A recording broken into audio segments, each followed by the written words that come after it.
The film opens under a dark night sky, with snow falling heavily, before shifting to a child psychologist named Anna Fox. Ironically, Anna suffers from agoraphobia, a condition that leaves her terrified of stepping outside her own home. Almost every day, she spends time talking on the phone with her ex-husband Edward and their daughter Olivia, who lives somewhere else. Anna lives alone in a townhouse in Manhattan, New York. The house has 4 levels, including a rooftop at the top, the second floor where Anna stays, and a basement at the very bottom that is rented by David, a musician and songwriter who also does handyman work on the side. There is also a small entry space between the front door facing the street and the main door into the house, a place usually used for cleaning shoes, taking off coats, or leaving deliveries. While most adults begin Monday with a busy routine, Anna spends her days trapped inside, alone except for her cat Punch, watching television and re-watching the many films in her collection. For food and groceries, she relies on a delivery service that drops everything off in the front entryway. After taking her regular medication, Anna gets on the phone with Olivia and Edward, and the conversation turns to the new family who just moved into the house across the street. Anna explains that the new neighbors are the Russells, a family who recently relocated from Boston into house number 101. The family consists of a married couple, Alistair and Jane, along with their son Ethan. Supposedly, Alistair is a wealthy banker, but strangely enough, Anna cannot find any information about the family online. She becomes so used to watching them that she even knows the house sold for $5.5 million. On top of that, Anna is regularly visited by her personal psychiatrist, who has been trying to help her recover from agoraphobia. But even after 10 months of treatment, she still has not made any real progress. That night, Anna gets an unexpected visit from Ethan Russell, who brings over a lavender candle from his mother Jane as a welcome gift from the new neighbors. At first, Anna is hesitant to let him in, but since it is raining outside, she decides to be polite and invites him into the house. The two talk for a while. Ethan mentions that he will turn 16 in 5 months, then asks Anna what she does for a living and where her family is. Anna tells him that she works as a child psychologist and that her family lives somewhere else. Ethan becomes curious about why children would ever need a psychologist. He wonders if Anna's patients are usually victims of abuse or school violence. Even though the question suddenly turns dark, Anna answers calmly. She explains that children can also struggle with anxiety, especially when they have trouble adjusting to a new place or are dealing with something distressing in their lives. After that, Ethan looks out through Anna's window toward his own house, and his mood suddenly shifts. As he watches his father Alistair from afar, he seems deeply unsettled, as if he is carrying something painful inside. His eyes begin to well up, and Anna, drawing on her experience as a child psychologist, tries to comfort him by showing him her DVD collection and offering to let him borrow anything he likes. Ethan then reveals that his father has strict rules about watching television, which hints at how controlling Alistair can be at home. He spends a little time playing with Punch, and just before leaving, he admits that he is actually allergic to cats. He says he did not want to mention it earlier because he was afraid of hurting Punch's feelings. From that small moment alone, Anna can already tell that Ethan is a sensitive boy, someone who gets emotional easily and seems weighed down by sadness, and she cannot help but feel that much of it may have something to do with the way his father treats him. After Ethan leaves, Anna goes back to her usual routine, watching movies while drinking. She has replayed the films in her collection so many times that she practically knows every line by heart. Eventually, the night ends, just like so many before it, and this is the woman in the window. The next day, Tuesday morning, David tells Anna he is heading to Brooklyn. Before leaving, he helps her take out the trash. He also asks whether she plans to leave a bowl of candy outside for Halloween. Anna refuses, explaining that kids usually end up taking the entire bowl anyway. That night, her house becomes the target of neighborhood kids who start throwing eggs at it because she did not prepare any candy. Anna shouts from the window, begging them to stop, but no one listens. Frustrated and desperate, she finally opens the front door. The moment she steps outside, she collapses and faints. Luckily, a woman who witnessed the children's behavior rushes over to help her. As soon as Anna regains consciousness and sees the woman, she becomes convinced that this must be Jane Russell, the neighbor from across the street. Until now, Anna has never clearly seen her while watching the house. Jane helps Anna drink some water and slowly recover. The two quickly start talking and surprisingly hit it off almost immediately. Anna opens up about her life, her family, and the agoraphobia that keeps her trapped inside the house. Jane listens with understanding and empathy. At one point, Anna takes a photo of her cat Punch sitting between their glasses on the table. Jane then shows her a locket containing a picture of Ethan as a baby, along with a pair of earrings that once belonged to a former boyfriend. The conversation drifts toward Jane's family, particularly her husband Alistair, who she describes as rigid and controlling. Before they realize it, the two are laughing together and even playing cards. Jane turns out to be warm and easy to talk to, someone who instantly makes the evening feel lighter. Before leaving, Jane sketches a quick drawing of Anna sitting with her cat and gives it to her as a small gift. Not long after Jane heads home, Alistair arrives and asks whether any member of his family came by the house. Anna lies and tells him that no one from the Russell family visited that night. Based on what she has seen from Ethan and Jane, she suspects Alistair might be harsh or even abusive toward them, so she decides to protect Jane by keeping quiet. Even so, Anna thanks him for the lavender candle Ethan brought over the day before. The following morning, Wednesday, Anna wakes up suddenly after hearing a loud bang, followed by the sound of her cat moving around. Panic immediately sets in. She calls the police while cautiously making her way downstairs. But the situation turns out to be harmless. It is just David, who came looking for a box cutter so he can help the Russell family build some storage shelves. Apparently, he recently started doing handyman work for them after handing out flyers around the neighborhood. While he is there, David checks the glass roof of Anna's house and warns her that it has become fragile. He suggests she should call a specialist to repair it before it becomes dangerous. Later that night, while soaking in the bath and watching old family videos, Anna suddenly hears shouting coming from house number 101. It sounds like a heated argument. Alarmed, she calls directory assistance and asks to be connected to the Russell house. Ethan answers the phone and claims nothing is happening, but his voice sounds shaky, almost like he has been crying. A moment later, Anna sees Jane leaving the house. Soon after that, Alistair calls her back. Anna asks what is going on, but Alistair insists that he is only home with Ethan and that no one has been yelling. However, as Anna watches through her window, she notices something unsettling. Alistair is holding a hammer. Concerned, Anna asks David if he heard the shouting from across the street. David says he did not hear anything unusual. At the time, he was inside with a woman who had been crying. Still uneasy, Anna grabs her camera and keeps watching the Russell house. Through the lens, she sees Ethan arguing with his father. Not long after, Ethan storms out of the house and heads straight toward Anna's door. At first, Ethan tries to defend his father's behavior, but the emotions quickly overwhelm him. He breaks down in tears and Anna comforts him with a hug. Before he leaves, Anna gives him her phone number and tells him that if things ever get too difficult at home, he is always welcome to come to her place to calm down. The next day, Thursday, Anna tells Edward about everything that happened the night before. Edward advises her to stop watching the neighbors and to focus on her own recovery instead. That evening, Anna tries to follow his advice and forces herself not to look at the house across the street. But the more she avoids it, the more restless her mind becomes. She keeps waking up throughout the night, drifting in and out of sleep, haunted once again by the same recurring dream of heavy snow falling in the darkness. At one point, she even panics after realizing her phone is missing, and she searches the entire house for it. Eventually, she gives up and grabs her camera instead, returning to her usual habit of watching house number 101. Through the lens, she suddenly notices Jane arguing with someone behind a wall inside the house. Then something horrifying happens. Anna sees Jane being attacked, stabbed, and possibly killed.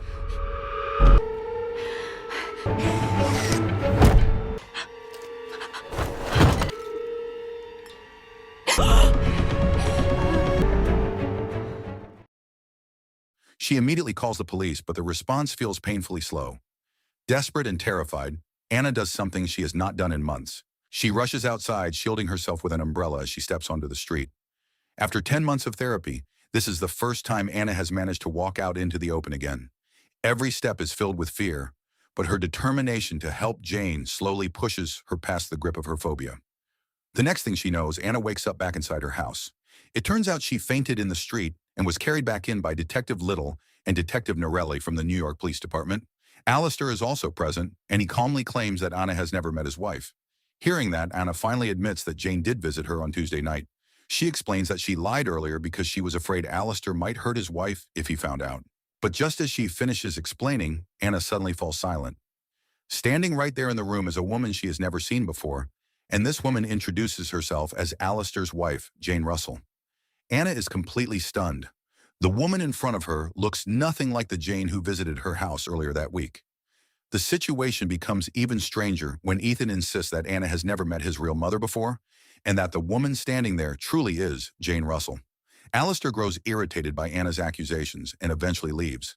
The two detectives also assume that Anna must have misinterpreted what she saw, since she has no evidence that anyone was attacked.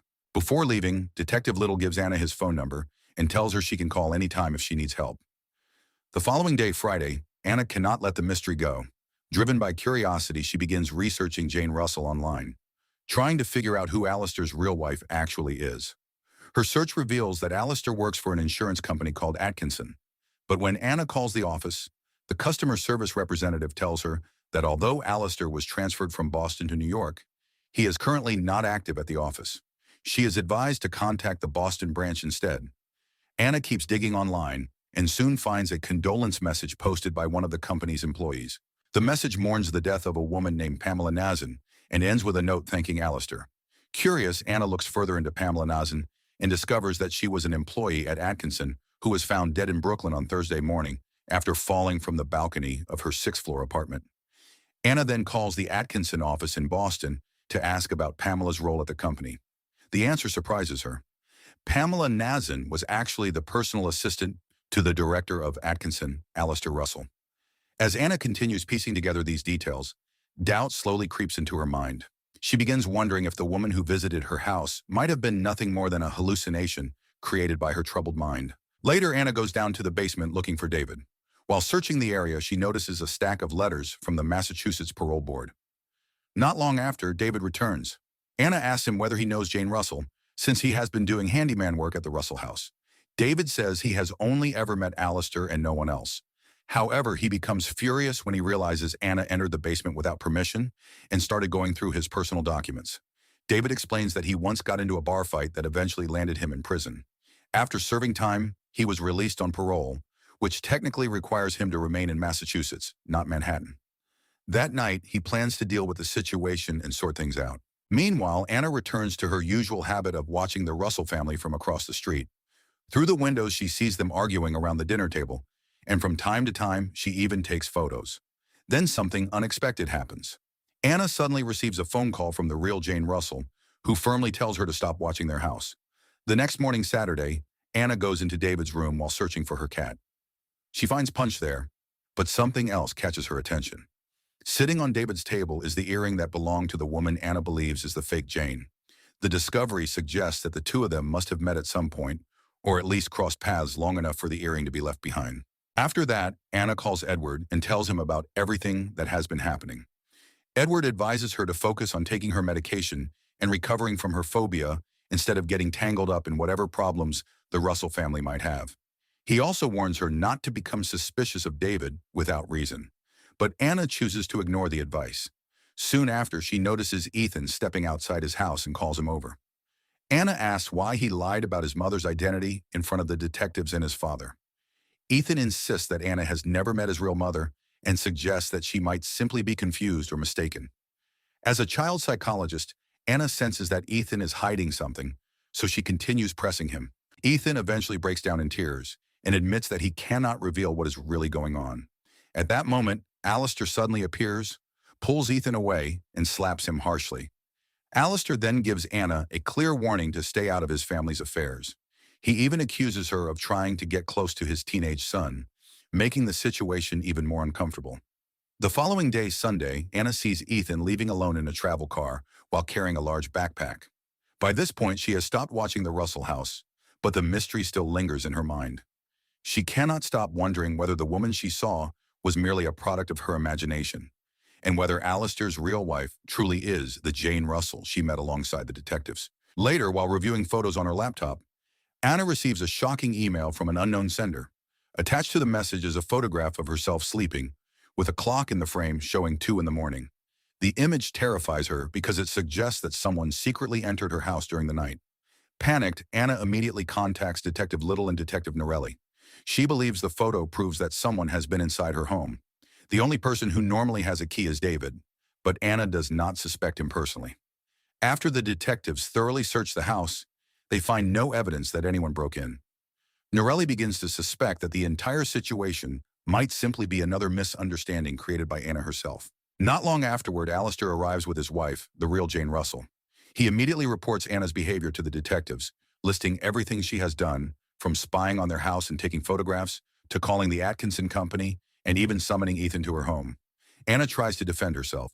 She explains that Alistair once slapped Ethan and also shows them the drawing that the woman she believes to be the other Jane had made. But instead of convincing anyone, her story only makes her appear more unstable. To everyone else in the room, it seems like Anna is trapped inside her own hallucinations, especially considering her drinking habits and her agoraphobia. Not long after, David arrives at the house. Detective Little asks where he was the previous night. David explains that he had been taking care of some work in Connecticut and insists that during all the time he worked as a handyman for the house across the street, he never met Jane Russell. Anna quickly objects and says David is lying. She tells everyone that she found the earring belonging to the woman she believes is the fake Jane inside David's room. Instead of supporting her claim, the people in the room become more suspicious of Anna, especially after realizing she entered David's private room without permission. David then explains that the earring actually belongs to a woman named Katie, someone who stayed in his place for a while. But Anna continues pushing the issue. She brings up David's past, revealing that he once went to prison for a violent incident. She even mentions that he borrowed a knife earlier, suggesting that it might have been used to kill the woman she saw.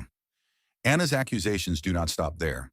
She also claims that Alistair lost his job, that he often treats Ethan harshly, and that his assistant Pamela died after falling from her apartment for reasons that remain unclear. The room falls silent as Anna lays out all these suspicions, but to everyone else, it only sounds like a series of accusations without solid proof. Desperate to convince them, Anna insists that if her husband Edward were there, he would believe everything she is saying. At that moment, Detective Norelli reveals something that changes everything. She explains that Anna's husband and daughter are actually dead.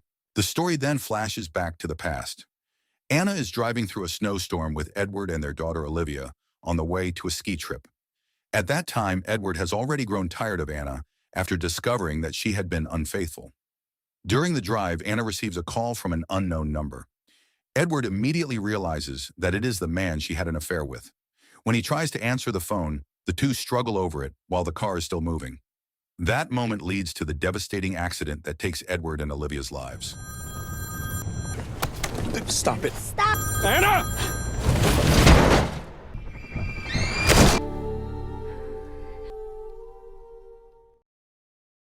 The recurring nightmare Anna always has about the snowstorm is actually the horrifying memory of that crash when their car was thrown off the road.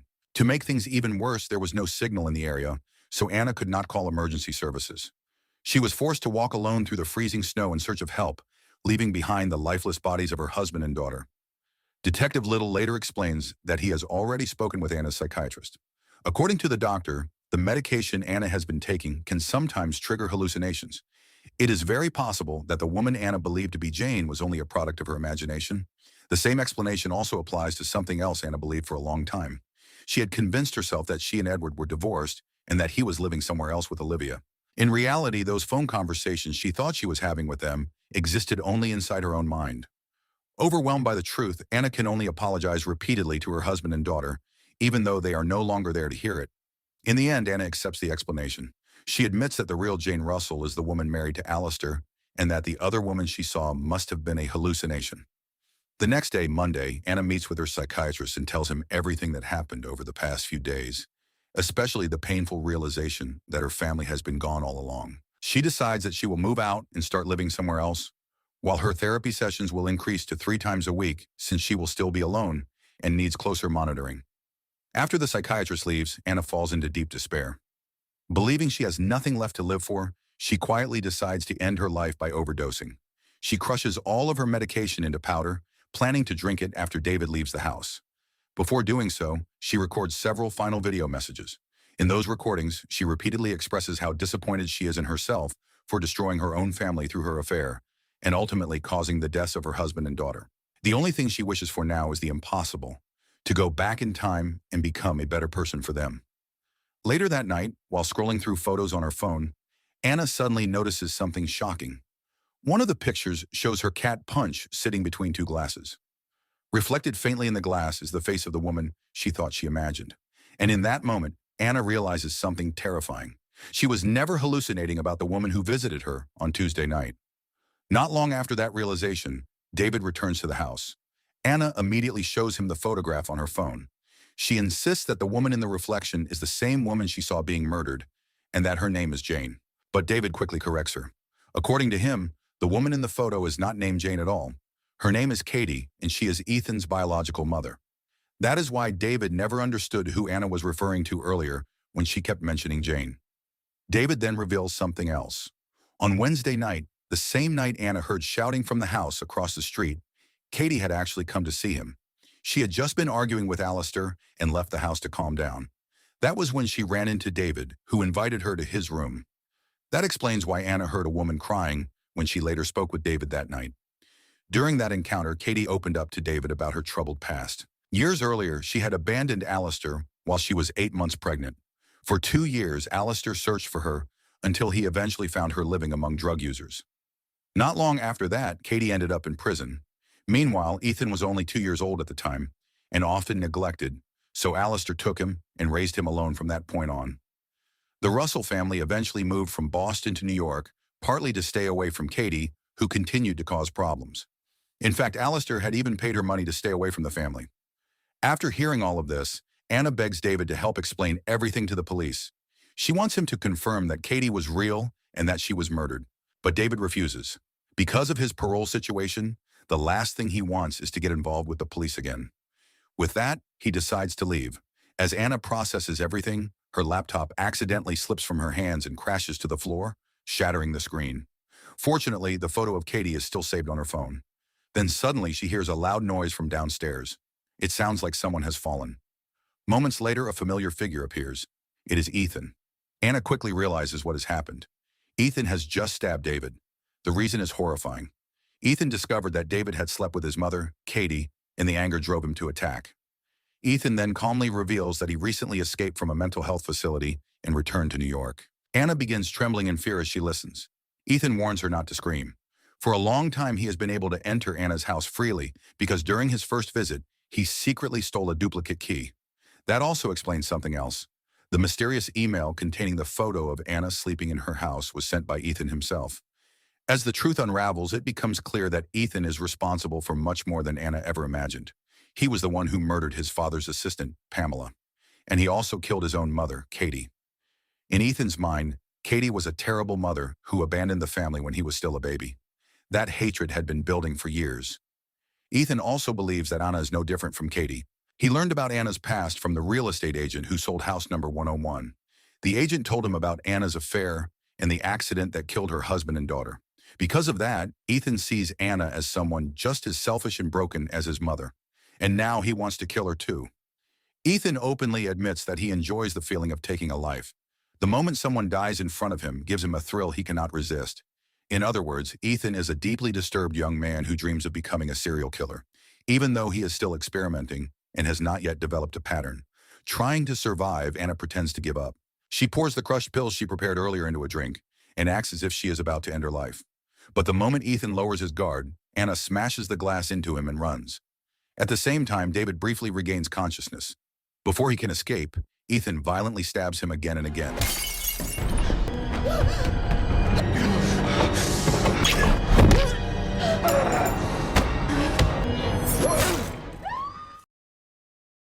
Anna runs toward the rooftop, desperate to escape. Her heart is racing, not only because Ethan is chasing her, but also because she is being forced to confront the very fear that has controlled her life for so long. The open space, the height, the outside world, everything that once paralyzed her now becomes the only path to survival. Up on the roof, the struggle between Anna and Ethan finally reaches its peak. The two fight violently, each trying to overpower the other. During the chaos, Ethan loses his footing. The fragile glass roof beneath him, already weakened and cracked, suddenly gives way. Ethan crashes through the glass and falls, ending his life. You